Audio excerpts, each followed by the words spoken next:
Clara's point of view. Siguro kung sa ibang pagkakataon, matapos ang kasal ko at mapunta na sa honeymoon, matutuwa ako. Lalo na kung gagawin ko ito kasama ang lalaking mahal ko. Dapat ay masaya ako. At sabik sa honeymoon namin ng aking asawa, ngunit hindi.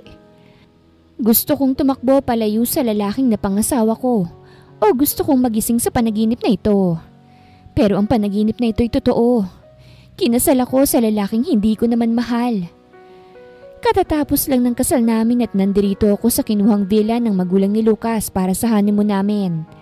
Si Lucas ang napangasawa ko, ngunit wala siya sa tabi ko. Hindi siya mahagilap sa kadahilanang may kasama itong ibang babae at ikinama. Wala akong pakialam kahit sino pang makasama at ikama niya. Basta sapat na sa akin na wag niya akong gagalawin. Namomroblemang bulong ko sa sarili. Wag sanang dumating sa punto na pilitin niya akong gawin ang responsibilidad ko sa kanya bilang asawa niya. Hinubad ko ang suot na gown at nagbihis. Dapat ko bang i-celebrate ang sapilitang kasal na ito? Ngunit kung sakali mang sapilitan niya akong maikama, wala namang pinagkaiba yun sa pakikipagtalik ko sa estranghero. Mas pipiliin ko pang makipagtalik sa estranghero kesa sa asawa kong pinilit lang naman sa akin. At least, sariling desisyon ko kung sakali mang gawin yun sa iba. Nakaharap sa salaming pagkausap ko sa sarili. Hanggang ngayon ay sunod-sunuran pa rin ako sa mga magulang ko. Wala pa rin akong kalayaan. At para mailigtas ang kapatid ko at mapalaya sa mga kamay nila, kinakailangan kong sumunod at isakripisyo ang sariling kalayaan. Tinawagan ko ang kaibigang si Zia. Mas magandang magpunta ng bar ng may kasama. Napatawag ka. You should spend your night with your husband. Bungad nito sa akin na ikinabuntong hininga ko. We both know how much I hate this. At ang lalaking yun ay nasa ibang babae at nasa iisang kama. Sagot ko sa kanya. So bakit ka nga napatawag? Ulit niyang tanong sa akin. Punta tayo ng bar. I want to consider this night bilang last free night ko bago ko harapin ang malaimpyernong relasyon na ito. Sabi ko kasabay ng pagpahid ng pulang lipstick sa aking labi. Sure, just text me the address and magkita na lang tayo doon. Agad na sagot ni Zia sa akin na siyang ikinangiti ko. At least I have her. May mapagsasabihan ako. Nang makarating ako sa bar, saglit ko lang na hinintay ang kaibigan ko, itanaw ko na ito. Really ha? Dito mo talaga ine-enjoy ang pagiging bagong kasal at may asawa mo? Nakangising tanong niya sa akin. And so? Kung siya nga pagkatapos ng kasal namin nasa ibang babae na eh. Ako hindi pwedeng magsaya? Nakangising tanong ko. Alam ko namang labag din sa kalooban niyang maikasal kami. Kaya't hindi na ako nagugulat kung mahuli ko siyang nakikipagtalik sa iba. Besides, I want to enjoy this night bago kami umuwi sa Manila bukas. Then, let's enjoy this night! Sigaw niya. Natawa naman ako at nagpunta kami sa bar counter at umorder ng drinks. Clara, punta tayo ng dance floor. Alok niya sa akin. Agad naman akong umiling. Ang totoo ay hindi naman talaga ako sanay sa ganitong lugar. Sadyang nag-aya lang ako dahil gusto ko makahanap ng lalaking makakasama ngayong gabi. No thanks, hintayin na lang kita rito. Sagot ko't bahagya pa siyang itinulak. Natawa naman to't nagpaalam na. Dahil sa dami ng tao ay naging siksikan na. Hindi ako sanay sa ganito kaya't matapos kong humingi ng isa pang shot ay saka na ako naglakad palabas ng bar. Siguro ay hihintayin ko na lang ang kaibigan sa labas. Pagkalabas ko pa lang ay may nadatnan akong lalaki na nakasandal sa aking sasakyan at naninigarilyo. Napakunot ang noo ko't lumapit dito. At sinong nagsabi sa'yo para sumandal sa kotse ko? Masungit kong tanong sa lalaki. Bumugato ng usok bago tumingin sa akin at ngumisi. Sarili ko. You own this car? Tanong nito. Tumango naman ako. Pinasadahan ako nito mula ulo hanggang paa bago muling ngumisi. Sexy lady. Komento niya sa akin. I know, right? Mayabang kong sagot at sumandal rin. Bakit ang kagaya mo nasa labas sa halip na nasa loob ng isang bar? Boring dun. Hindi ako makahanap ng type ko eh. But I think I found it already here.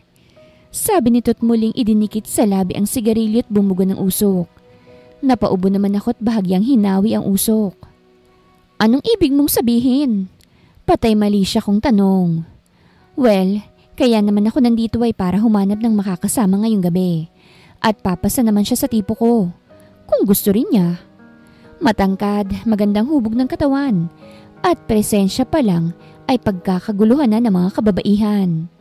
Hindi naman sisira sa akin ng isang gabi lang. Bakit ko pa palalagpasin to? You know what I mean. Sabi nito bago itinapon ng upos ng sigarilyo at inapakan at saka ako hinarap. Do you have a boyfriend? Paus na boses nitong tanong sa akin. Napalunok ako nang magtama ang mga tingin namin bago umiling. Yes, I don't have. Dahil asawa ang meron ako. Isusunod mo na bang itatanong sa akin kung gusto ko makipag one night stand sa'yo? Taas ang isang kilay kong tanong. Saka malanding ngumisi sa kanya. What a naughty woman. Kung yun bang itatanong ko, papayag ka ba? Balik nitong tanong. Napakagatlabi ako bago tumango sa kanya. Yes, baby. Sagot ko't hinila siya sa batok bago hinalikan ng mariin. Ang tanging gusto ko lang ay makalimutan ng lalaking ipinakasal sa akin ng aking mga magulang. Kahit ngayong gabi lang. Dahil alam ko, bukas rin ay magiging malaimpyerno ng buhay ko sa kamay ng lalaking yon. Hinapit ako nito sa bewang at mas pinalalim ang halik. Kung sino man ang estranghero na ito, dapat ko siyang pasalamatan at kalimutan rin matapos ang makamundong gawain ito. Excited ah? Tudyong tanong nito nang inihiwalay ang labi sa akin, ngunit para akong uhaw na hinabol ang kanyang labi. Kumalma ka, baby. Ayoko nang pinaghihintay ako. Masungit kong sabit humiwalay sa kanya. Ngumiti ito bago ko hinilat dinala sa isang sasakyang mamahalin na sa tingin ko ay pagmamay-ari niya. Hindi na ako umangal nang papasukin niya ako sa passenger seat bago umikot at sumakay sa driver seat at nagmaneho ng paalis. Sa isiping matutupad ang gusto ko ay nasabik ako. Kahit sa paraang ito ay masunod ko ang kahilingan ko. Saan mo naman ako dadalhin? Hindi ko mapigilang tanong habang nasa biyahe kami. Sa lugar kung saan natin magagawa ng malayang gusto nating gawin. Ngising tugon nito saka ako kinindatan. Kakaiba talagang lalaking to. Malayong malayo sa lalaking pinakasal sa akin. Huminto ang sasakyan sa tapat ng isang hotel. Sabay kaming pumasok sa loob at sumakay sa elevator. I stay here ket hindi problema ang kwarto. Mukhang nabasa nito ang iniisip ko dahil hindi na ito nag-abalaman lang na lumapit sa front desk para kumuha ng room. So, dito mo dinadala ang mga kinakama mo? Taas ang isang kilay kong tanong, kasabay ng pagbukas ng pinto at saka kami naglakad palabas. No, hanggang kotse lang sila. Bali walang sagot nito na ikinagulat ko. Kung ganon, bakit mo ko dinala rito? Hamong tanong ko sa kanya habang naglalakad kami sa hallway hanggang sa huminto kami sa nakasarang pinto. Maybe his hotel room? Dahil pinaabot mo pa at nakapaghintay ka. Hindi kagaya nila. Sa kotse pa lang, natapos na kami. Sagot nito bago binuksan ang pinto at pumasok sa loob. Agad naman akong sumunod. Malaki at malawak ang loob. Halatang pangmayaman base na rin sa mga gamit. Hindi na ako sumagot at umupo na lang sa sofa. Hinubad nito ang suot na polo bago naglakad papunta sa kusina. Pagbalik nito ay may hawak na itong wine at 2 baso. Hindi ko mapigilan na mga matang mapatitig sa hubad niyang katawan.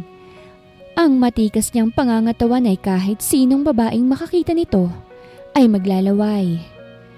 Hindi pa tayo nagsisimula pero naglalaway ka na sa akin. Mayabang nitong sabi bago ko tinabihan.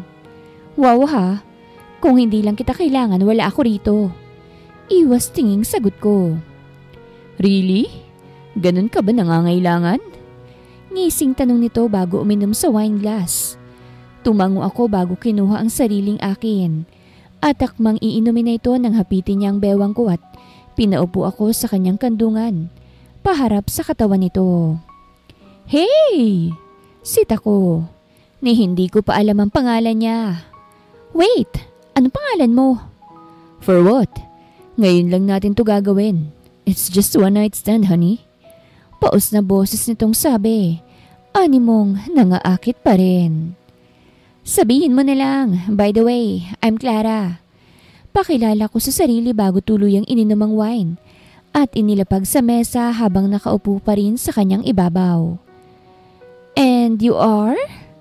Mapang-akit kong tanong. Evan, yan ang pangalan ko. Remember me? At kahit matapos ang gabing to, I swear, you won't forget me. Baritonong boses na sabi nito na parabang sumpa iyon at mangyayari sa akin. Doon siya nagkakamali. After this night, kakalimutan ko na ito na parabang walang nangyaring kataksilan sa pagiging asawa ko kay Lucas. Napahawak ako sa kanyang balikat nang bigla niya akong sugurin ng halik. Mapusok at nagmamadali. Kaya't sinabayan ko ang bawat galaw ng labi nito. Napahigpit ang kapit ko sa kanya nang pisilin niyang matambok kong pang-upo. Halos pabulong akong napasigaw sa sunod niyang ginawa. Pinunit niya ang suot kong fitted dress at kinarga bago dinala sa isang silid at inihiga sa kama. Nakikita na kita ngayon ng maayos, hindi kagaya kanina. Nice body. Puri nito ng may ngisi. Bago hinubad isa-isa ang sariling suot at saka ako inibabawan. Bilisan mo na, marami ka pang sinasabi. Bakas ang irita sa boses kong sabi sa kanya. Kanina pa ako nabibitin sa ginagawa niya. Rinig ko naman ang mahinang halakhak niya. Pinaglandas niya ang sarili sa aking hubad na katawan bago nito narating ang sentro ko. Napaliyad ako nang ipasok niya ang kanya sa aking loob. Damn it! Virgin ka! Paos na boses nitong bulalas at natigilan sa pagpasok. Marahan naman akong tumangot halos maiyak sa sakit. Hindi mo sinabi sa akin. Mahinang sabi nito. Ikinagulat ko ang sunod nitong ginawa. Hinalikan niya ako. Marahan at may pag-iingat. Hindi katulad kanina. Habang unti-unti nitong ipinapasok ang sandata sa aking loob. Ang kaninang sakit at kirot ay unti-unting naibsan sa mahinang galaw na kanyang ginagawa. Hanggang sa nasanay na ako at napalitan niyo ng kakaibang sarap. Evan, bilisan mo. Halos pabulong kong pakiusap sa kanya at mahigpit ang kapit sa kanyang balikat habang sinasabayan ang bawat galaw ng kanyang katawan. Impatient, honey. Relax. Ako nang bahala. Ngising sabi nito't halos ikawala ng ulirat ko ang sunod na galaw nito. Hanggang sa sabay naming maabot ang rurok ng kaligayahan ay pagod itong bumagsak sa aking tabi. Kinaumagahan ng magising ako'y parabang humiwalay ang kaluluwa ko sa akin dahil sa sobrang sakit ng aking katawan, lalo na sa aking ibabang parte. Pagtingin ko sa aking tabi ay nakita kong lalaking may kagagawan noon at mahimbing na natutulog. Hindi na ako magtataka kung mamaya ka pa magigising. Hindi sapat sa iyong isang beses. Humirit ka pa talaga ng ilang beses. Napapailing kong sabi matapos titigan ang gwapo't malaanghel nitong mukha na ngayon ay natutulog. Kahit hirap ay pinilit kong tumayo para magbihis. Napapikit ako nang maalala ang damit ko. Ano na lang ang isusuot ko? Pinunit na niya kagabing suot ko. Problemado kong sabi sa sarili. Isinuot ko na lang ang polo niya na halos magkasing haba na ng suot kong sexy dress kagabi. Nang maayos ng lahat ay kinuha ko ang aking bag bago siya nilingon sa huling pagkakataon. Thank you, Evan. Sana'y huwag na tayong magkitang muli. Mahinang bulong ko bago tuluyang nilisan ng lugar na yon. Evan's point of view.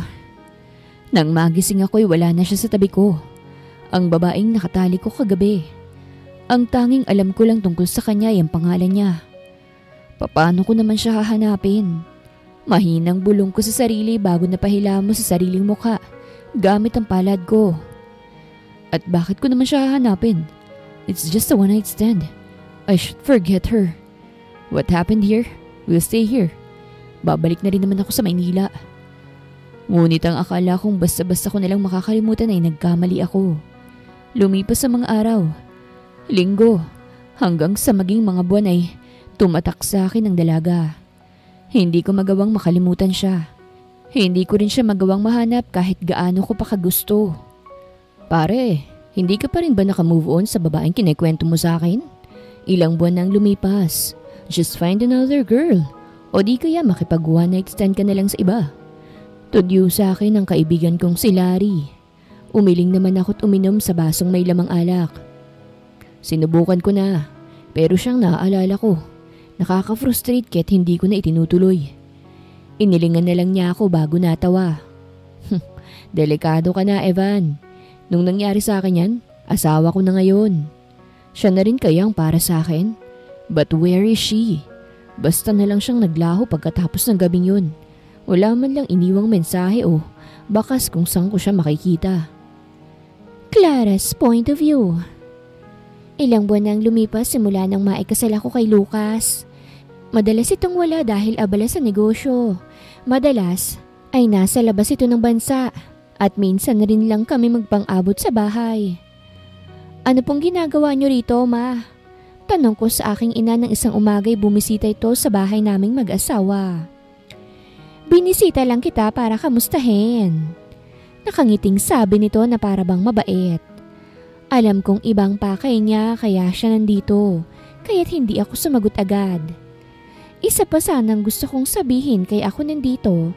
Kailangan kasi ng papa mo ng bagong kotse. Yung latest na model. Baka naman magawan mo ng paraan. Mayaman naman ang asawa mo eh. Ma, mayaman nga siya. Pero wala akong kinalaman doon dahil pag-aari niya yon. Pilit kong pagpapaintindi sa mahinahong boses. Anong silbi ng asawa mo kung hindi mo gagamitin ng pera niya? Mataas ang boses na sabi ni Mama sa akin. Napayuko na lang ako. Baka nakakalimutan mo. Kaya ka namin ipinakasal dyan sa asawa mo dahil sa pera niya. Kaya sundin mo ang lahat ng sasabihin ko. Kung hindi, kapatid mo ang kawawa. Malaya at masaya na siya. Gusto mong kunin yun sa kanya? Panguuto ni Mama sa akin. Malalim akong bumuntong hininga bago tumango. Gagawin ko po. Mahinang sagot ko. Matapos ang pag-uusap namin ay agad rin tong umalis na para bang walang nangyari. Kapalit ng kalayaan ng kapatid ko ay ang pagkakabilanggo ko sa isang kasal na hindi ko gusto. Pareho kami ng kapatid ko na sunod-sunuran sa kanila na para bang isa kaming investment at malaki ang babalik sa kanila. Idinayal ko ang numero ni Lucas.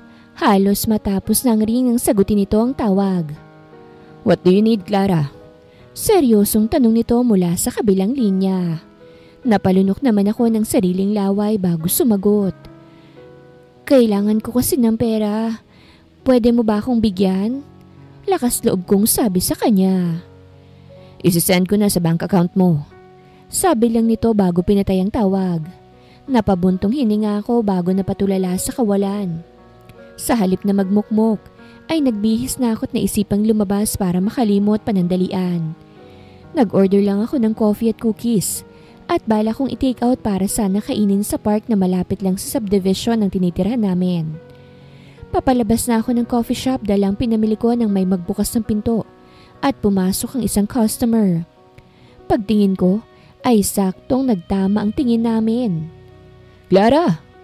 Bulalas ng baritonong boses nito. Agad naman akong nag-iwas ng tingin. Akala ko'y nakalimutan na ako nito. It's me, Evan. Alam ko. Mahinang sabi ko. Akala ko nakalimutan mo na ako eh. Masaya akong makita ka ulit. Where have you been? Casual na casual nitong tanong sa akin. Ako naman ay hindi makatingin ng diretsyo sa kanya. Pwede ba tayong mag-usap? Kahit dito na lang. Umiling naman ako. Hindi, busy ako eh. Diretsyang sabi ko. Bumakas naman ang lungkot sa mga mata niya. Kailangan ko na umalis. Mabilis kong paalam. Bago pa man siya makapagsalita ay mabilis ko na siyang iniwan doon. Wala namang dahilan para magkita at mag-usap kami. Ang nangyari sa pagitan namin ay pilit ko nang ibabaon sa limot. Pero inaamin ko. Kahit anong paglimot ay hindi ko siya magawang alisin sa isip ko. Kahit pa ilang buwan nang lumipas. Natigilan ako nang tumunog ang cellphone ko. Pagtingin ko ay notification yon galing sa bank transfer. Ito na siguro ang sinend ni Lucas. Sa halip na tumambay sa labas, ay bumalik na lang ako sa bahay at dun kinain ang binili ko. Isinend ko na rin kay mama ang pera para mabili na nila ang hiling na sasakyan ni papa. Hindi kami mayaman, hindi rin kami mahirap. Kumbaga, sakto lang ngunit sa kagustuhan nilang makuha ang mga luho nila ay ginamit nila ako. Isa pa, nalululong ang aking magulang sa sugal. Kaya naging desperada rin silang ipakasal ako kapalit ng pera. Ilang saglit pa'y tumawag si mama sa akin. Bakit po ma? Bungad kong tanong sa kanya. Natanggap niyo na po ba? Oo anak, salamat ha. Siya nga pala, nung nagpunta ako dyan may nakita kong mamahaling vase. Baka naman maibenta mo at mabili mo yung gusto kong bag sa mall. Hindi naman na siguro mapapansin yun ng asawa mo eh. Kung nawala pa yung isa ay palagi naman siyang wala dyan sa bahay niyo. Sunod-sunod na sabi nito.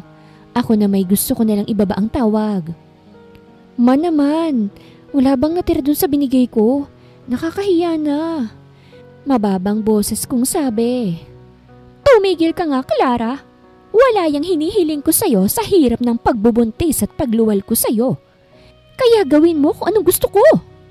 Sigaw sa akin ito mula sa kabilang linya. O sige po, ibebenta ko. Wala akong nagawa kung hindi ang umuo. Pagkatapos ay basta nalang uli akong binabaan ng tawag. Ako kaya? Kailan kaya ako makakalaya sa ganitong sistema ng buhay ko? Pinicturean ko ang vase na sinasabi ni mama at pinost online. Ilang saglit lang ay pinag-agawan na yon. Matapos kong maibenta, ay sinend ko na rin agad kay mama ang pera at siya nang bahalang bumili ng bag na tinutukoy niya. Kahit naman hindi kami maayos ni Lucas, ay ayoko naman siyang gamitin dahil sa pera niya. Ngunit anong magagawa ko kung hawak ako sa leeg ng mga magulang ko? Sa sumunod na araw ay tumawag sa akin si Lucas. Agad ko namang sinagot kahit inaantok pa. Bakit napatawag ka? Maaga pa. Reklamo ko sa kanya. Get ready. In-invite ako sa isang charity event at hindi ako makakapunta. So bilang asawa ko, ikaw ang pupunta as may representative. Huwag mong ipapahiya ang pangalan ko. Madiing sabi nito. Pwede bang hindi? Required bang magpunta ako? Tamad kong tanong. Pumunta ka, magpakita ka lang. Seryosong sabi nito bago ako binabaan ng tawag. Marami pa sana akong gustong isumbat kaso ay binabaan na ako. Ilang saglit lang may kumatok sa may pinto. Ma'am Clara, may invitation pong hinatid rito para daw po sa inyo. Boses yun ng kasambahay. Bumangon naman ako at kinuha yun. Pagtingin ko ay mamayang gabi pa naman to. Hindi ko alam kung anong isusuot ko. Binigyan pa ako ng problema ni Lucas. Hindi ako sanay sa ganoong okasyon kaya tinawagan kong kaibigan kong si Zia para tulungan akong humanap ng maisusuot. Ako nang bahala sa isusuot mo. Wala ka namang dapat na isipin pa. Ngising sabi sa akin ng kaibigan. Saka ko hinila palabas ng bahay. Ang kotse na nito ang ginamit namin. Saan tayo pupunta? Tanong ko na lang nang lumagpas kami sa mall. Sa butik ng kakilala ko. Magandang designs sa mga gown nila ron. Maraming bagay sa'yo. Isa pa, hindi naman mahirap hanapan ng bagay sa katawan mo. Dahil hubog na hubog to. Papuri niya sa akin na ikinangisi ko. Siguro, gabi-gabi kang kinakama ng asawa mo. Zia, shut up! Walang nangyayari sa amin ni Lucas. Isa pa, madalas naman siyang wala. Iwas tinging sabi ko. Ang lungkot naman ng life mo. Laging walang dilig.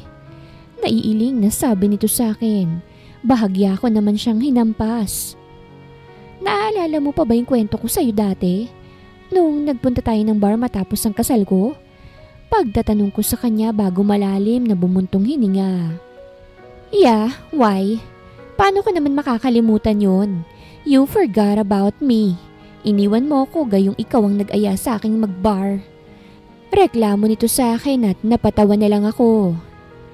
Kaya ako nawala dahil may nakilala akong lalaki. That night, I satisfy my need. Tinupad ko ang gusto kong maibigay ang sarili sa ibang lalaki, kesa naman sa lalaking pinakasalan ko na hindi ko naman mahal. Mababang boses kong sabi, hindi makatingin sa kanya. Seryoso ka dyan? Akala ko nagbibiro ka lang nung sinabi mo sa akin ng dahilan kung bakit mo ko inayat magpunta sa bar. Hindi ko alam na seryoso ka pala. That was cheating? Naiiling na komento nito sa akin. Kahit na kaibigan ko ito ay hindi niya tinotolerate ang kamalian ko sa buhay. He was cheating too. Depensa ko. Ewan ko sa inyo. Sana maayos mo pang buhay mo at makalaya ka na sa panggigipit ng mga magulang mo. Sabi na lang niya. Nakita ko ulit yung lalaki kahapon. Naaalala niya pa ako. Pagkukwento ko at saktong huminto ang sasakyan sa tapat ng butik kung saan nakadisplay ang magagandang sample ng gown. And what happened? Taas kilay nitong tanong. Umalis ako. Hindi ko siya kayang harapin. Pagsasabi ko ng totoo. Sana hindi na kami magkita pa. Sana lang, dahil baka bumigay ka ulit. Panghuhusga niya sa akin. Inirapan ko naman to. Ang nangyari sa pagitan namin ay purong one night stand lang. Kaya hindi na yun mauulit pa. Sabi ko't nauna nang bumaba ng sasakyan saka pumasok sa loob ng shop. Tama nga si Zia. Magaganda ang designs ng mga gown. Pero nakuha ng atensyon ko ang dark red gown na may silver crystals na nakapalibot sa paligid nito.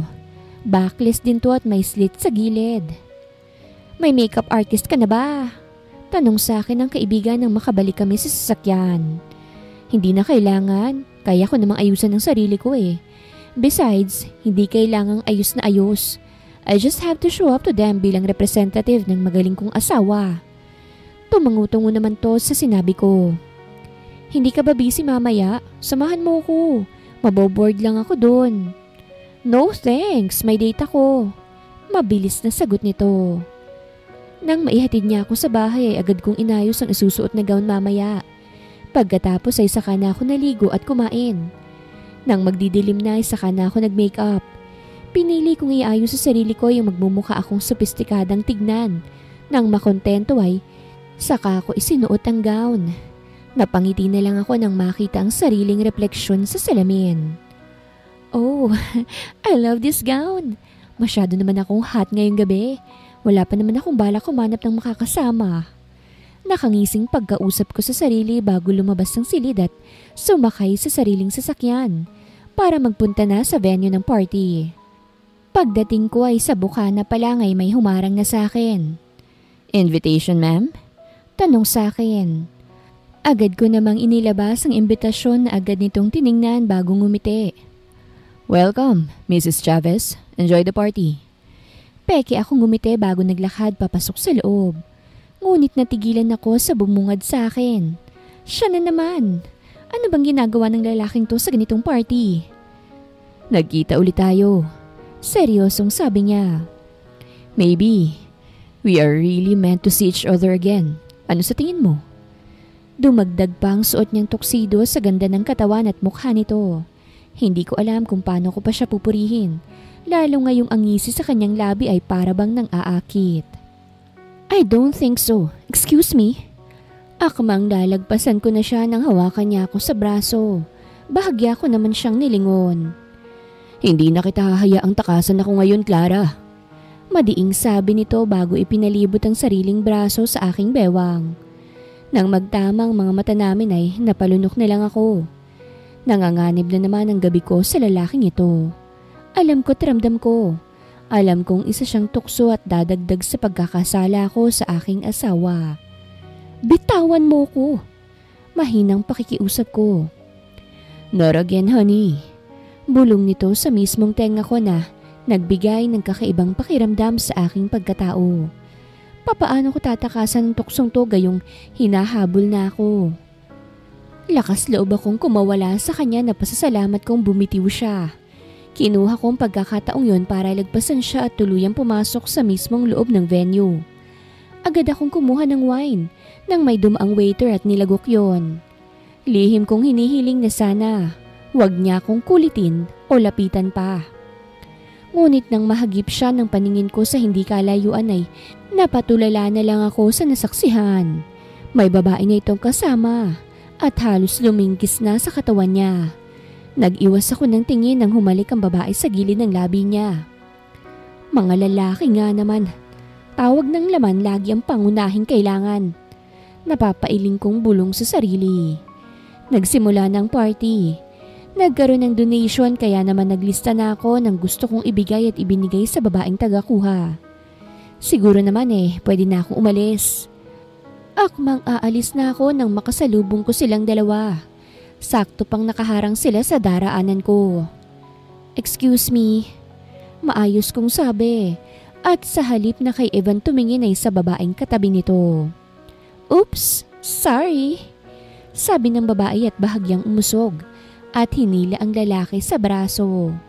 Nakadaan na ako at palabas na ng hall nang may humila sa braso ko, dahilan para matigilan ako sa paglalakad.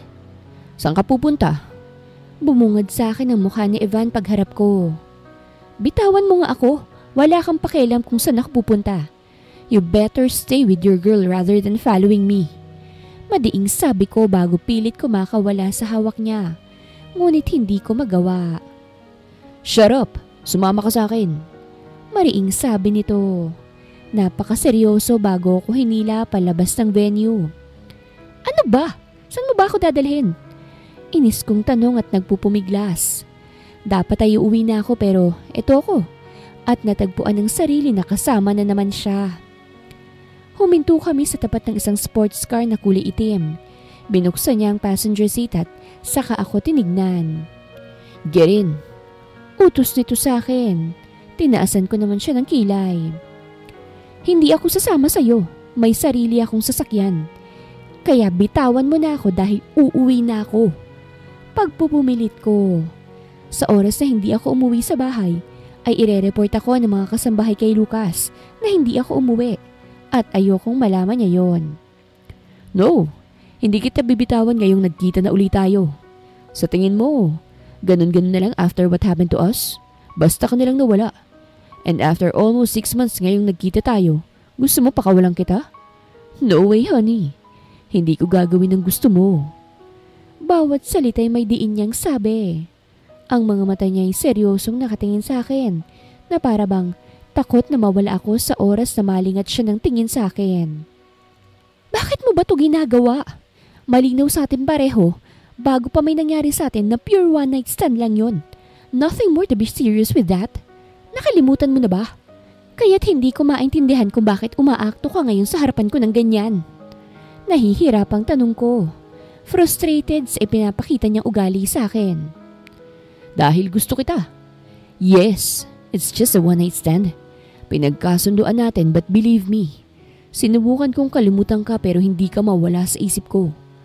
Ngayon pinaglalaban ko ang nararamdaman ko. Kaya wag mo na akong itulak palayo. Dahil in the first place, ikaw ang lumapit sa akin at nagpakilala."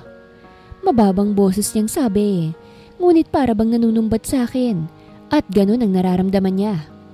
Napailing na lang ako. Mali ito. Kapag nauwi kami sa isang relasyon ay mas magiging mabigat para sa akin at para sa kanya. Masasaktan lang siya. Inaamin kong hindi rin siya mawala sa isip ko sa nakalipas na mga buwan. Pero hanggang doon na lang yon. Hindi sapat para intindihin kong umuusbong kong nararamdaman para sa kanya ngayong nagkita na ulit kami. Hindi ako nakaimik at nakagalaw sa kinatatayuan ko nang idikit niya sa akin ang kanyang katawan. Ilang dangkalang layo ng mukha namin. Halos magdikit na ang labi namin sa ginawa niya. "Huwag mong gawin to, Evan. Itigil mo na kung ano man yung nararamdaman mo. Hindi ko kayang suklian yan dahil hindi pwede." Marahang sabi ko sa kanya at idinikit ang palad ko sa kanyang dibdib. Para sana itulak siya ngunit hindi siya nagpatinag. Kinuha niyang kamay ko't hinalikan. "Wala akong pakialam kung masaktan ako. I'm not asking you to like me back. Hayaan mo lang akong magustuhan kay ayos na sa akin." Pursigidong sabi niya. May pakikiusap sa mga mata. Malalim akong napabuntong hininga at hindi na magawang sumagot. Inalalayan niya akong sumakay sa loob. At nang makasakay siya sa kanya ito nagmanehong paalis. Hindi ko alam kung saan ako nitong dadalhin. Sa ngayon ay hahayaan ko na lang muna siya. Sa haba ng biyahe, hindi ko na malayang nakatulog na pala ako. Naalimpungatan na lang ako nang maramdaman kong parang nakalutang ako. Doon ko napagtantong karga pala niya ako. Bakit hindi mo ako ginising? Nasaan na tayo? Tanong ko habang inililibot ang tingin. Sa bahay ko. Tipid na sagot nito. Ano? Bakit mo ako dinala sa bahay mo? Hysterical kong tanong. Ibaba mo ko. Kaya kong maglakad. Saan lugar ba ito? I have to go home. Pakikiusap ko sa kanya. Bukas na kita ibabalik. Sabi nito saka umakyat sa hagdan. Mabilis naman akong sumunod sa kanya. Bakit bukas pa? Wala akong pamalit. Reklamo ko. Marami naman akong damit. Bali walang sagot nito. Napasabunot na lang ako sa sariling buhok bago tumahimik. At pinanood siyang pumasok sa isang kwarto na sa tingin ko ay sa kanya. Hindi yan ang point ko. Gusto ko na umuwi. Hindi ako pwedeng magstay dito kasama ka. Nahihirapang paliwanag ko sa kanya. Bakit? Ganun mo ba ako hindi ka gusto? Balik tanong nito sa akin na ikinatigil ko bago umiling. May asawa ko. Sigaw ko na ikinatigil niya at natulala sa akin. May asawa ko kaya hindi tayo pwedeng magsama. Ang nangyari sa atin noon ay pagkakamali. Kaya't hindi na pwedeng maulit pa. Pagdatapat ko sa kanya. Siguro naman ay titigilan niya na ako. Maiipit lang siya sa sitwasyon ko kung ipagpapatuloy niya pa ang ganito. I'm cheating on my husband. And you're my other man. Ngayong alam mo na. Pauuwiin mo na ba ako? Titigilan mo na ba ako? Sunod-sunod kong tanong. Gusto kong makalayo sa kanya. Hindi dahil sa ayaw ko sa kanya. Kung hindi dahil natatakot akong bumigay ulit ako at tuluyan ang mahulog sa kanya. Then why did you let me touch you? Bakit mo hinayaang may mangyari sa atin kung may asawa ka naman pala? Mapanghamon niyang tanong matapos makabawi sa pagkagulat. Damn, hindi ko alam nakabit na pala ako. Ihatid mo na lang ako. Gusto ko na umuwi. Tanging sabi ko sa kanya. Seryoso niya akong tiningnan bago tumango. Ang kaninang desididong ekspresyon niya na makasama ako ay napalitan ng malamig na titig. Hindi ko tuloy alam kung anong iniisip niya. Sa hindi malamang dahilan ay nakaramdam ako ng kirot sa bahagi ng aking dibdib. Dapat ay masaya ako ngunit kabaliktaran nun ang nangyari. Nang maihatid niya ako sa bahay ay pareho kaming tahimik. Tumikhim ako bago tumingin sa kanya ngunit diretsyo lang ang tingin niya sa harapan. Salamat sa paghatid. Saglit ko pang hinintay ang sagot niya ngunit wala na akong makuhang sagot. Bumaba na lang ako ng sasakyan. Agad naman niya itong pinaharurot paalis nang walang paalam. Nang hindi ko na matanong ang sasakyan niya ay pumasok na ako sa loob. Mabuti naman at nandito ka na. Bakit ngayon ka lang? Halos mapatalon ako sa gulat nang marinig ang boses ni Lucas. Nasa sofa ito at prenteng nakaupo. Tila may hinihintay. Galing ako ng party. Palusot ko. Kailan ka umuwi? Kadarating mo lang? Tumango lang ito. Nasaan ang sasakyan mo? Hindi ko narinig na dumating ah. Mabilis akong nag-isip ng palusot. Flat ang gulong, nagpahatid na lang ako. Muli siyang tumango nang walang duda sa akin. Alam kong ikaw ang may gawa nun, pero tatanungin pa rin kita. Sabi nito na ikinakunot ang noo. Hindi alam ang gusto niyang sabihin. Did you? Or did you not steal the large vase I bought in an auction? Anong ninakaw? Pagmamaang-maangan ko. Wala ako sa mood makipagtalo sa kanya. Pagod ako at katatapos ko lang itaboy ang lalaking gusto ko. Siguro kung hindi ako natali sa sitwasyong to, baka pwede pa kami. Hindi ba't ang sayo ay akin din? Hindi ba? Hindi to umimik pero masama ang tingin nito sa akin. Pinilit lang tayong ipakasal dahil gusto ng parents ko sayo. At magkaibigan ng mga magulang natin. Kaya ang kasabihang yan hindi uubra sa sitwasyon natin. Kaya wala kang pagmamay-ari sa bahay na to, Clara. Wala akong pera, Lucas. Tipid kong sabi. Anong gusto mong gawin ko? Pagod na akong maawa sa sarili ko dahil sa sitwasyong to. Work! Magtrabaho ka. Ayokong magtrabaho. Iwas tinging sagot ko at nahihiya sa sariling salita na lumalabas sa bibig ko. Hindi dahil sa ayaw ko kung hindi dahil ayaw ng aking ina. Ang gusto lang niya ay makakuha ako ng malaking pera kay Lucas at ibigay sa kanila ang kailangan nila. Ang gusto ko lang ay pera. Kapag nalaman to ng mga magulang ko, for sure, they won't like you anymore. Sabi ni Lucas. Wala na akong alam na sasabihin pa kaya't akma ko na itong lalagpasan nang pigilan niya ako sa pamamagitan ng paghawak sa aking braso. Kinakausap pa kita, Clara. Huwag mo akong tatalikuran. Mga gamit kong ibinenta mo. Alam mo ba kung paano kong pinagtrabahuhan ng mga yon para mabili? Bakas ang galit sa seryoso nitong mukha. Kailangan ko nga ng pera. Madiing sagot ko pabalik. Umismi dito. Hindi pa ba sapat ang mga perang ibinibigay ko sa'yo? Gaano ka ba kamukhang pera? Hindi ako nakasagot sa sinabi niya. Oo, mukha na akong pera. Pero kung hindi ko naman susundin ng mga magulang ko, ay baka saktan uli nila ako katulad ng dati. You know what? Whatever. Pero sa susunod na may kunin at ibenta ka ulit na isa sa mga gamit ko, hindi na kita bibigyan ulit ng pera. Tandaan mo yan, Clara. Mariing sabi niya bago ko binitawan at iniwan.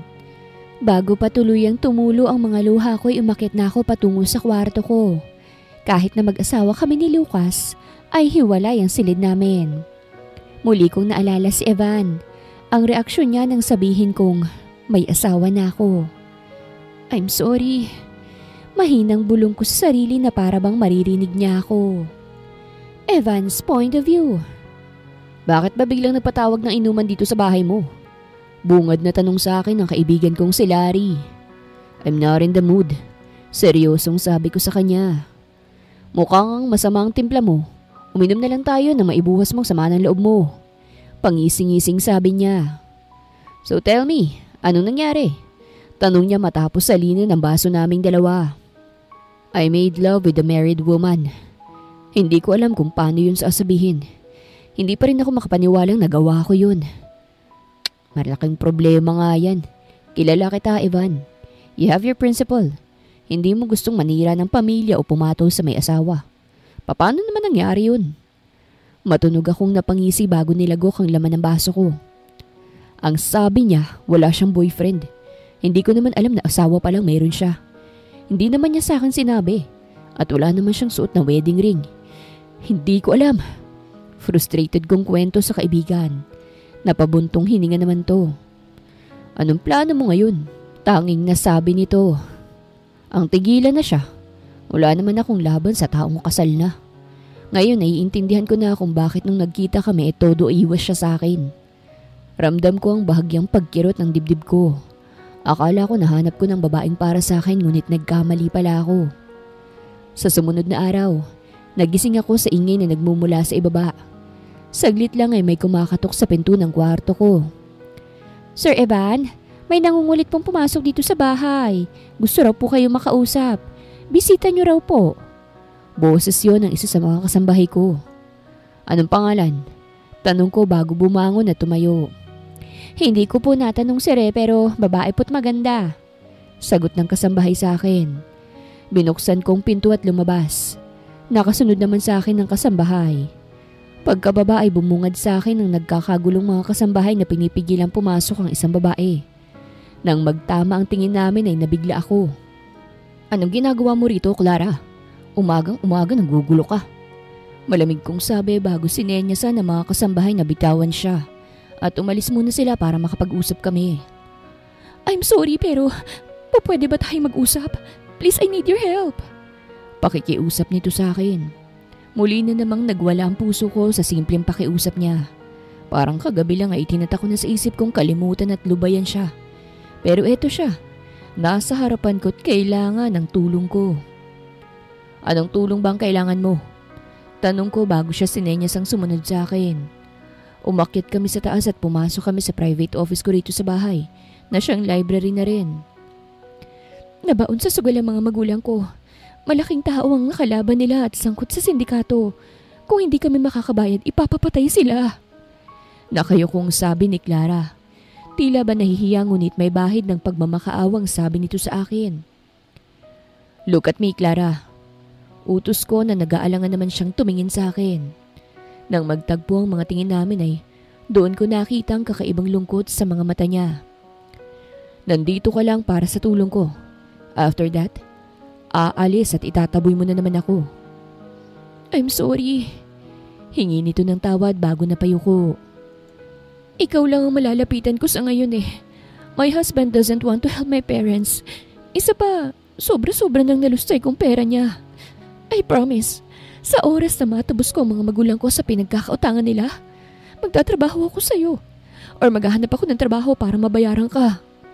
Pakikiusap niyang sabi. Sino ba ako para tanggihan siya? Kahit yata anong hilingin niya ibibigay ko kahit mahirap. Dahil ganun kahulog ang damdamin ko sa babaeng ito. Papaano kung hilingin kong sakin ka pagkatapos kong ibigay ang gusto mo? Papayag ka ba? Mapanghamon kong tanong sa kanya. Kita ko ang pag-aalangan sa mga mata niya bago tumango sa akin. Good! Sabi ko't kinuha ang detalye na kailangan para matulungan siya. Handa akong talikuran ang prinsipyo ko para sa babaeng to. Handa akong magkasala para mapansin at mahalin o mapa sa akin lang si Clara. If she wants the same as mine, alam ko na ipaglalaban niya rin ako kahit kasal pa siya. Sa una pa lang, sana hindi na niya hinayaang magkita at may mangyari sa amin. Clara's point of view.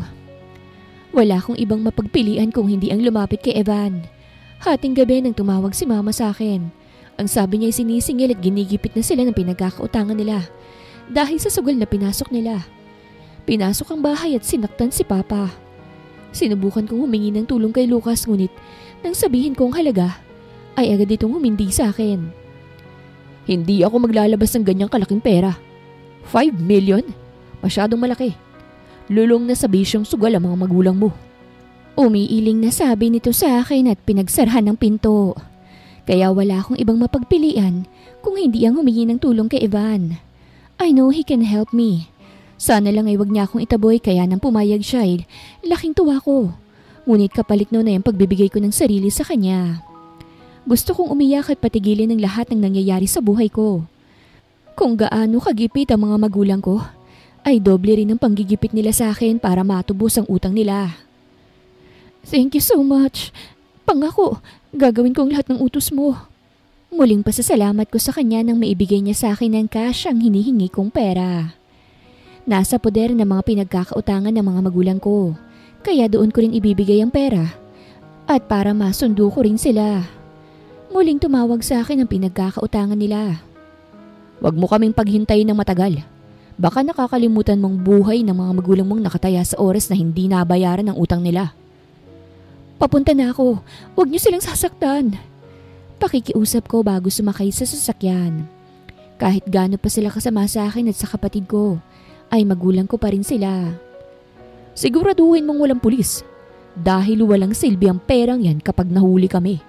Walang buhay na katawan ng mga magulang mong madadatnan mo. Naintindihan mo? Sigaw nito sa akin. Oo, susunod ako sa usapan. Basta tumapad din kayo. Nanginginig kong sabi. Natatakot ako lalo at mag-isa akong pupunta sa hideout nila. Kahit nanginginig sa takot ay nagmaneho ko papunta sa address na sinend sa akin.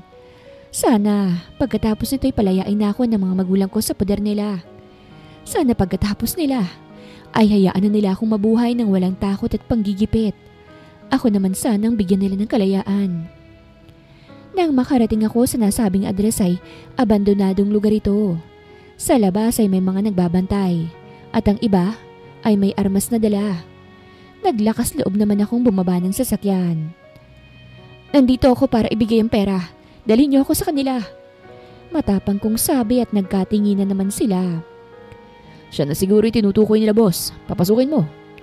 Utos ng isa. Sinamahan pa nila ako hanggang sa lumiko kami at pumasok sa isang silid. At doon ko nakitang nakagapos sa mga magulang ko. Takot at nahihirapan dahil sa pagkakatali. Clara, anak! Sigaw ni Mama nang makita ko. Pagod ko lang itong tinignan bago ibinaba ang dalang bag na naglalaman ng pera. Ito na ang perang hinihingi nyo. Pakawalan nyo na sila. Sabi ko nang lingunin ang mismong pinagkakautangan nila Mama. Madali naman akong kausap eh. I-check nyo muna ang bag bago kalagan ng mga yan. Utos ng leader sa mga tauhan. Confirm boss, pera ang laman. Sagot ng tauhan nito. Tumango naman ang leader at sinenyasan ng mga tauhan na kalaga ng mga magulang ko. Nang makalaya sila'y agad ko naman silang nilapitan. Alis na po tayo rito.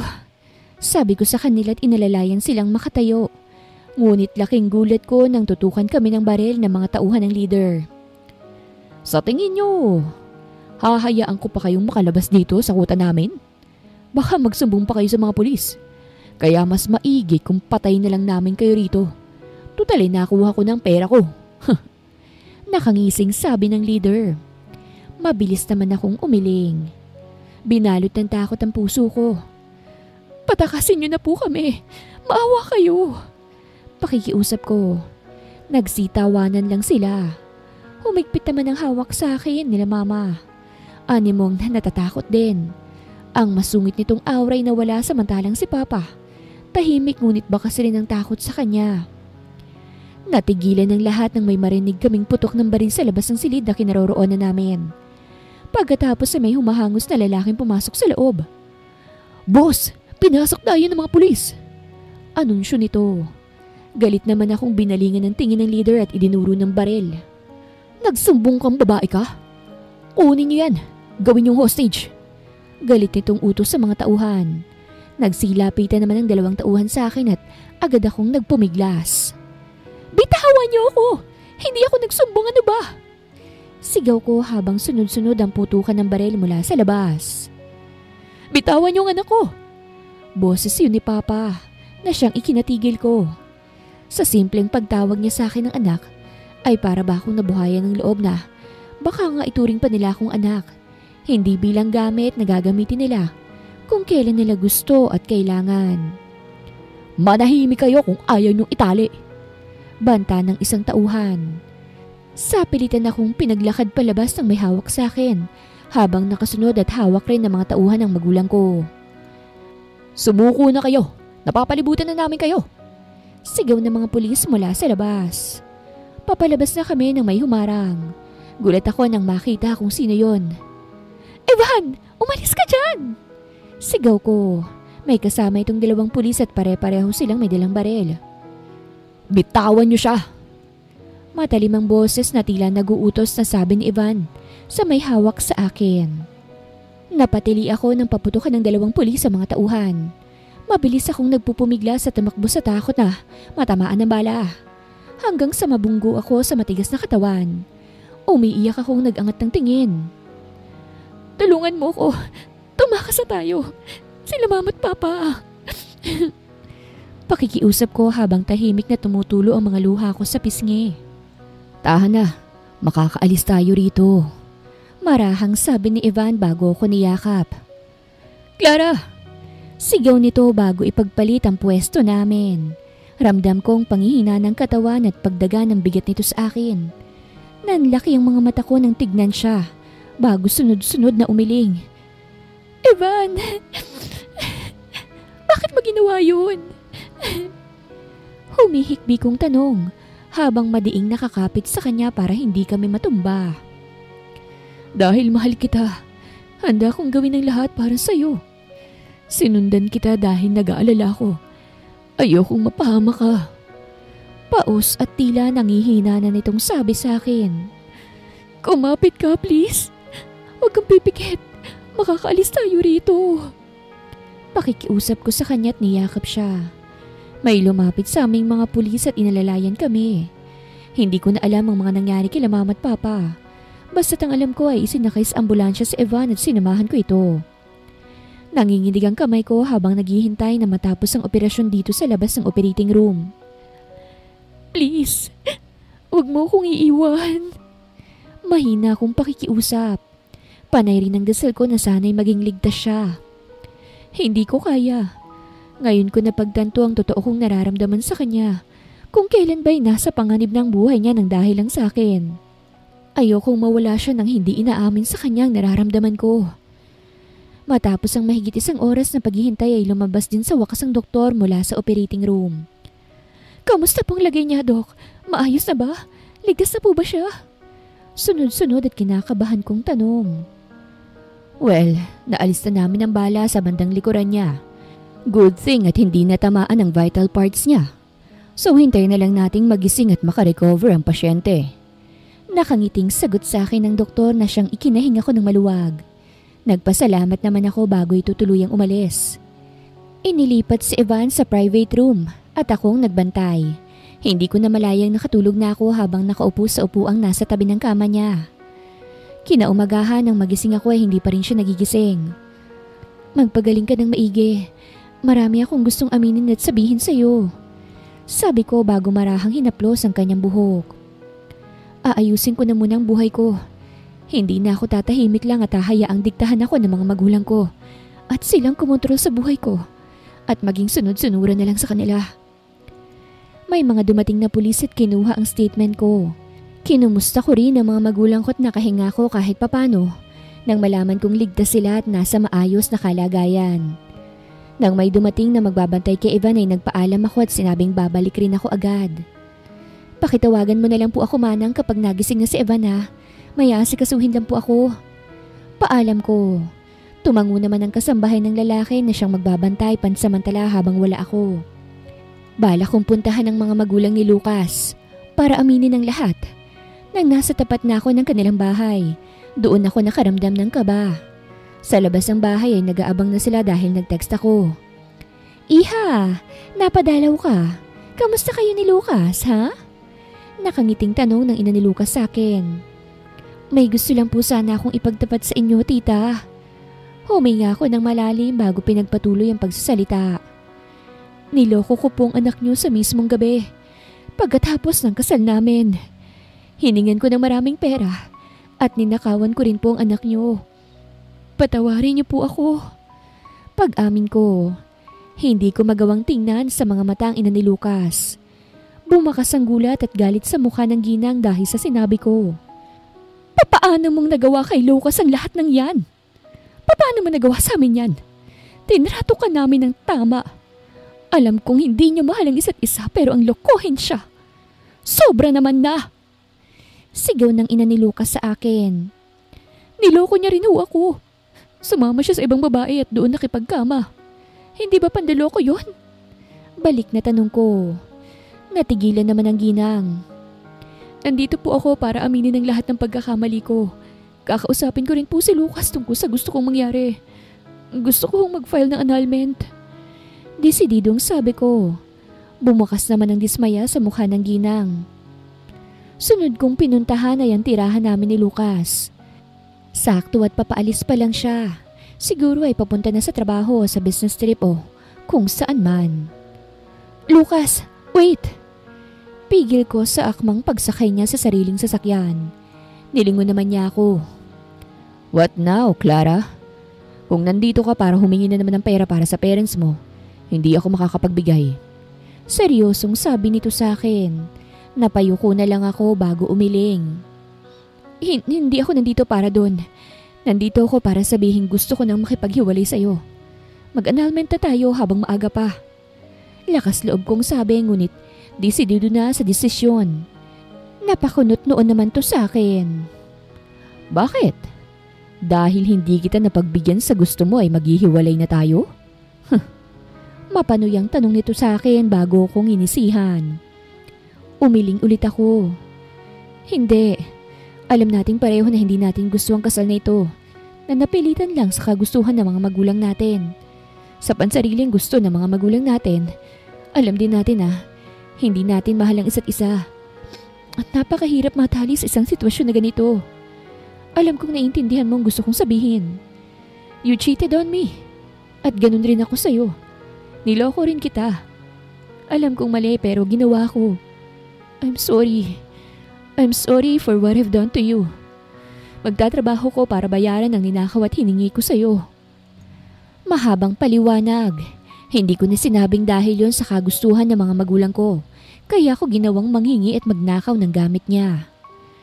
Nang pumayag siya sa gusto ko ay saka na ako umalis. Parang nabawasan ang pasanin ko dahil sa ginawa. At least, nakausap ko na sila at nabawasan na ang bigat ng isipin ko. Sana'y maging maayos na rin ang buhay ko. Saktong pagsakay ko sa kotse ay tumunog ang cellphone ko. Hudyat na may tumatawag. Agad ko naman itong sinagot. Hello? Bungad ko. Ma'am Clara, ako ho yung kasambahay ni Sir Evan. Pumunta na po kayo rito at gising na po siya. Masayang anunsyo ng kasambahay na ikinangiti ko dahil sa balita. Sabik akong nagmaneho at nagtungo sa ospital. Laking pasasalamat kong gising na ito. Nang makarating ako sa ospital, ay mabilis kong pinuntahan ang kwarto niya ngunit pagdating ko ay mukhang may mas nauna na sa akin. Nandito ngayon sa hospital room ni Evan, yung babaeng kasama niya sa party. Wala na sana akong balak magpakita pa ngunit nakita ako ng babae. Hi! Anong ginagawa mo rito? Tanong nito sa akin dahilan para makakuha ko rin ang atensyon ni Evan. Nang magtagpo ang mga tingin namin ay agad akong napaiwas. How are you related to Evan? Muling tanong ng babae sa akin nang hindi ako sumagot. Camille, you can go now. Kaya ko na't may magbabantay na sa akin. Dumalaw ka na lang ulit mamaya. Sa wakas ay sumingit si Evan dahil hindi ko alam kung papaanong sasagutin o pakikitunguhan ang babae. Saglit pa akong tiningnan ng babaeng nagngangalang Camille bago binalingan si Evan. You sure, babe? Pwede pa naman akong magstay kung gusto mo. No, pwede ka nang umalis. May kailangan pa akong kausapin. Diretsyang sabi ni Evan sa babae. Nagdadalawang isip ang babae bago tumango. Ang sunod nitong ginawa ay hinalikan nito si Evan sa pisngi, malapit sa labi bago tuluyang umalis. Nang kami na lang sa kwarto ay parehas kaming tahimik, hanggang sa ito na rin mismo nagsimula ng usapan. Anong nangyari pagkatapos kong mabaril? Maayos na bang lahat? Tanong niya sa akin. Tumango naman ako. Oo, nahuli na sila't nasa kulungan sila. Mabuti, nadala ka kagad sa ospital. Thanks to you. Sabi nito. Umiling naman ako sa sinabi niya. Hindi, ako dapat ang magpasalamat dahil kung hindi mo ako sinagip, malamang ay ako ang nakaratay dyan, hindi ikaw. At yun ang ayaw kong mangyari. Mas mabuti pang ako kaysa ikaw ang mabaril. Seryosong sabi niya bago ko sinenyas ang lumapit at umupo sa tabi niya. Para naman akong maamong aso na biglang umamo at sumunod sa kanya. Huwag mo nang uulit-ulitin yun ah. Mababang boses kong sabi. Bakit? Nag-aalala ka ba? Tanong niya. Agad naman akong tumango. Ibig sabihin nun, gusto mo na rin ako? Napakagatlabi ako sa tanong niya. Sa tingin ko ay hinuhuli lang niya ako para mapaamin. Mahihintay mo pa ba ako? Sa halip ay tanong ko. Kumunot naman ang noo niya. Tila nagtatanong sa kulang kong tanong. Mahihintay mo ba ako hanggang sa maging okay ang annulment ko kay Lucas? Kagatlabing tanong ko sa kanya. Kinakabahan sa isasagot niya. You mean, maghihiwalay na kayo? Why? Bakit ang bilis? Nagtataka lang ako pero mas masayang nararamdaman ko. Pag-amin niya. Pareho naming hindi gusto ang kasal na naganap. Siguro nakatulong ka para magkaroon ako ng lakas ng loob para naman magdesisyon para sa sarili ko. Malalim akong bumuntong hininga matapos sabihin yon. Gusto kong malaman niya ang buhay ko, kung gaano kagulo, kung ano lang ako sa mga magulang ko kaya't ako nauwi sa pagpapakasal sa hindi ko naman mahal. Anong ibig mong sabihin? Naguguluhan pa rin siya at naiintindihan ko naman yon. Nagpakasal kami dahil gusto ng mga magulang namin. Gusto ng magulang ko sa kanya dahil mapera siya. Matutupad nila mga pangarap nilang luho kapag kinasal ako kay Lucas. At pumayag naman ang mga magulang ni Lucas sa ganung setup dahil gusto ko ng mga magulang niya para sa kanya. Para din mabigyan sila ng apo. Pagtatapat ko bago napalunok ng sariling laway habang inaalala ang mga nangyari noon. Matagal akong naging sunod-sunuran sa mga magulang ko. Para nila akong itinali sa leeg na kailangang sumunod sa kanila. Dahil kung hindi, hihilahin at hihigpitin na lang tali sa akin. Kaya gano'n na lang ako kadesperada nang humingi ng tulong sa iyo para matubos sila. Hindi lang dahil sa takot ako sa kanila. Kung hindi syempre nag-aalala rin ako para sa kanila. Hindi ko namalayan ang pagpatak ng mga luha ko. Naaalala ko noon sa tuwing hindi ko sila sinusunod ay sinasaktan nila ako ng pisikal. Lagi nila akong ginagamit para makuhang personal nilang gusto. Kinabig ako ni Evan at niyakap. Nandito na ako. Hindi na ulit mangyayari yan sa'yo.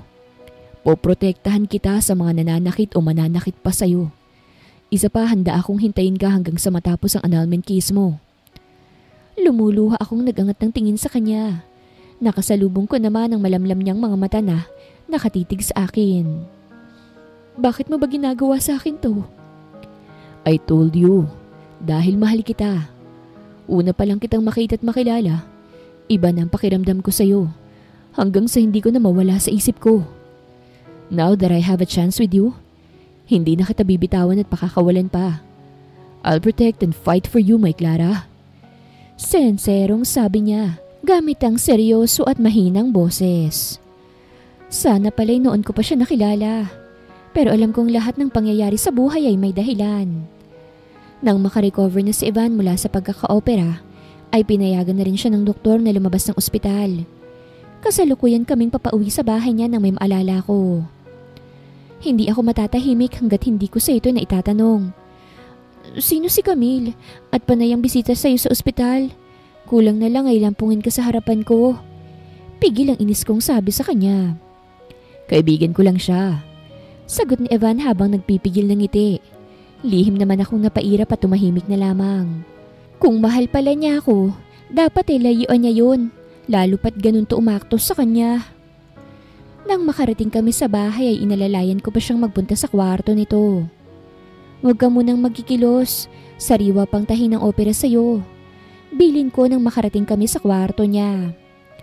Walang mag-aalaga sa akin kaya't kailangan kong kumilos. Tila naguutos niyang sabi. Can you stay with me para naman may mag-alaga sa akin? Dito na muna ako habang hindi ka pa magaling. Tutal, ako naman ang may kasalanan kung bakit ka nagkaganyan. Palatak ko at pinaupo siya sa kama. Nanlaki ang mga mata ko nang marahan niya akong hilahin paupo sa kanyang kandungan. Evan, ano ba? Sita ko sa kanya. Inaalala ang kalagayan niya. Shh! Pigil niya sa akin bago hinawakan ang pisngi ko. Tumigil ka na ng kakasisi sa sarili mo. Mahinahong sabi niya bago pinaglandas ang daliri sa ibabang labi ko. I missed you, honey. Paus na boses niyang sabi. Alam ko ang tinutukoy niya. Napalunok ako bago umiling sa kanya. Hindi pa pwede. Hindi pa magaling ang tahi mo. Baka bumuka. Maghintay ka na lang muna. Okay, maghihintay ako. Bubuntisin na lang kita pagkatapos ng annulment nyo ng fake mong asawa. Ismig niyang sabi na ikinatawa ko. Hinuli ko ang panga niya bago siya siniil ng halik. Alam kong nabigla siya ngunit kalaunan ay tumugon rin.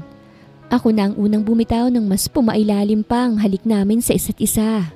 At nagsisimula ng maglikot ang kamay niya. Stop it! Baka kung saan pa mapunta.